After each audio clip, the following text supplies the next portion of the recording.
Anyone can apply to be part of the audience for BBC's Question Time, but getting a seat in the studio is more complicated than one might think. Andy Clark, a writer for the Stuff and Nonsense website, recently shared his experience of attending the show, and his unexpected observations about host Fiona Bruce. It all started with an online application on the BBC website, which led to a rigorous selection process. Andy was contacted by a researcher who questioned him about his political views, voting history, and previous television appearances. To ensure a balanced audience, applicants were required to provide their social media details for vetting before securing a ticket.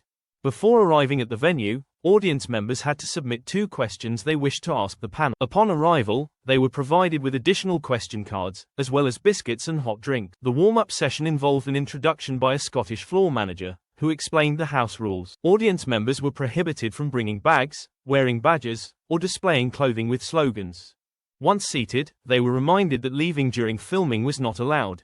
Fiona Bruce made an early appearance before the show started, greeting the audience, sharing anecdotes, and encouraging participation. Her professional demeanor was evident as she recorded multiple versions of promotional segments, including one featuring party leaders. Andy admitted to being impressed, writing, "I was amazed at how professional and polished she is." However, he noted that Bruce's true personality came across during the recording.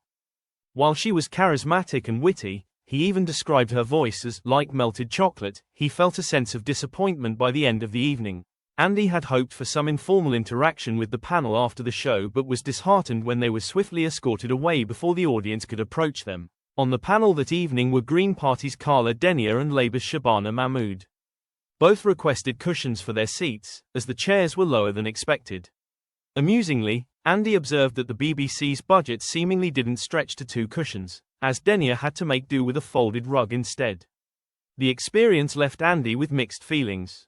While he was impressed with Fiona Bruce's professionalism and the overall production quality of the show, he couldn't help but feel that audience members were more of an afterthought once the cameras stopped rolling.